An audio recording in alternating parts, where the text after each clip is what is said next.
따라서 젊을수록 이 한 살이라도 빨리 수익률을 목표로 한 투자 전략을 빠르게 세우는 것이 중요할 것 같고요. 이 과정에서 건물 투자는 굉장히 현실적이고 강력한 선택지가 될 수 있을 것입니다.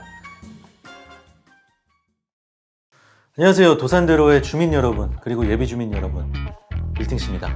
여러분들은 투자를 왜 하시나요? 당연히 돈을 벌기 위해서겠죠.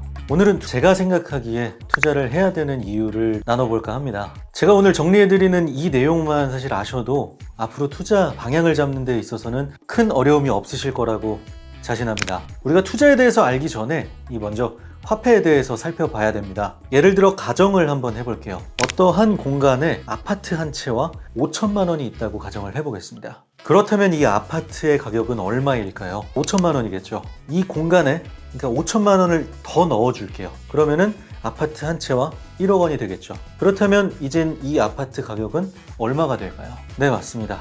1억 원이 되겠죠. 이게 기본적으로 물가가 상승하는 개념입니다. 추가로 풀리는 돈, 즉 시장에 추가로 유입되는 이 자금을 집중해 봐야 됩니다. 우리 사회에서 이러한 부분을 측정할 수 있는 대표적인 지표가 M2 통화량 지표인데요. 쉽게 말해서 방금처럼 시장에 돈이 얼마나 풀리는가를 나타낸 지표라고 보시면 될 것 같습니다. 그렇다면 지금 시점으로부터 약 10년 전, 그러니까 최근 10년간의 M2 통화량 지표를 한번 살펴볼게요.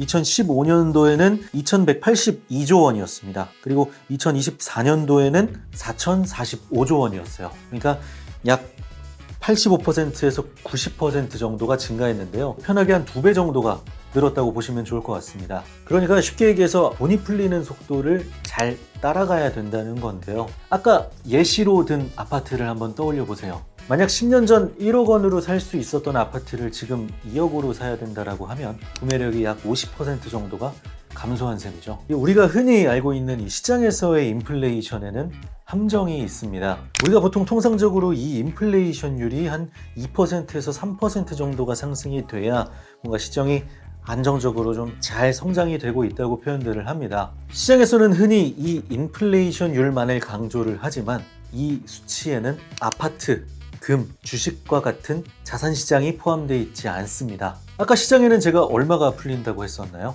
그러니까 우리가 흔히 보는 이 소비자 물가지수, 이 2%에서 3% 이 부분과 실제 자산 가치 상승 사이에는 되게 큰 폭의 수익률 차이가 존재를 하는 겁니다. 못해도 지금 한 8% 기준인 6% 정도 차이가 되겠죠. 앞서 설명드렸던 내용을 가지고 대표적인 자산들이랑 한번 비교를 한번 같이 해볼게요. 이 시장에는 여러 가지 자산들이 있는데 대표적으로는 서울 아파트, 금, 한국 증시 이 정도로 한번 같이 비교를 해보겠습니다. 첫 번째 서울 아파트인데요.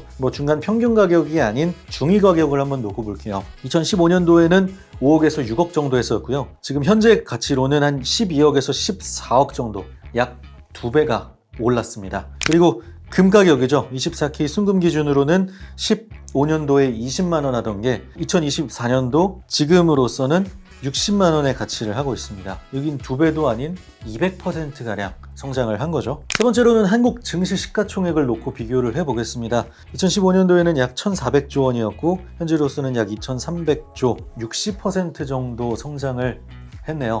이렇게 보면 아파트, 금, 증시 이런 주요 자산들의 상승률은 M2 통화량 증가 속도와 유사한 흐름을 보였습니다. 다만 한국 증시만 빼고요. 조금 저조하죠. 대부분 자산이 부동산에 있는 우리나라의 분위기와 가상자산, 그리고 채권, 최근 몇 년 동안은 서학개미 열풍으로 국내 투자자들의 자금이 해외로 좀 많이 유출이 됐었죠. 다양한 이유들로 인해서 한국 증시가 이 유동성을 충분히 흡수하지 못했던 이유지 않을까 생각은 합니다. 우리가 기본적으로 어렵게 번 구매력을 유지하기 위해서는 투자가 필수라는 것입니다. 그리고 나아가 투자에서 목표로 해야 되는 수치는 못해도 통화량이 풀리는 이상의 상승률을 내야 된다는 것입니다. 즉 시장에 풀린 돈, 이 M2 통화량 이상의 수익률을 목표로 해야 된다는 거죠. 그런 관점에서 바라보면 시장에는 빌딩 건물, 비트코인, S&P 500, 서울 아파트, 금 등 좋은 자산들이 많이 있습니다. 결국에는 여러 자산이 공부가 고루고루 잘 되어 있는 사람들은 잘 맞추어 분산 투자를 해놓을 거고 거기에 더 좋은 자산 쪽으로 비중을 높이려고 하겠죠. 그렇지 못하더라도 내가 관심이 가는 자산 쪽으로 공부를 해서 벌어놓은 원화를 빠르게 자산으로 옮기는 과정이 필요하다는 것입니다. 그런 관점에서 이 건물과 같은 실물 자산은 여러 자산분들과 비교해보고 그 유동성을 다 흡수해서 같은 수익률을 가져간다고 하더라도 단순히 가격 상승뿐이 아니라 이 대출이라는 레버리지를 활용을 해서 수익을 극대화할 수 있는 몇 안 되는 자산입니다. 그래서 개인적으로는 여러 가지 리스크가 있겠지만 이런 부분 때문에도 더 매력이 있는 자산이지 않나 라는 생각이 듭니다. 계속 오르는 환율과 양극화가 더 심해지고 투자 선택지마저 다양해진 지금 단순히 현금만 쥐고 있는 것은 실질 구매력의 하락을 의미합니다. 따라서 젊을수록 이 한 살이라도 빨리 M2 이상의 수익률을 목표로 한 투자 전략을 빠르게 세우는 것이 중요할 것 같고요. 이 과정에서 건물 투자는 굉장히 현실적이고 강력한 선택지가 될 수 있을 것입니다. 감사합니다.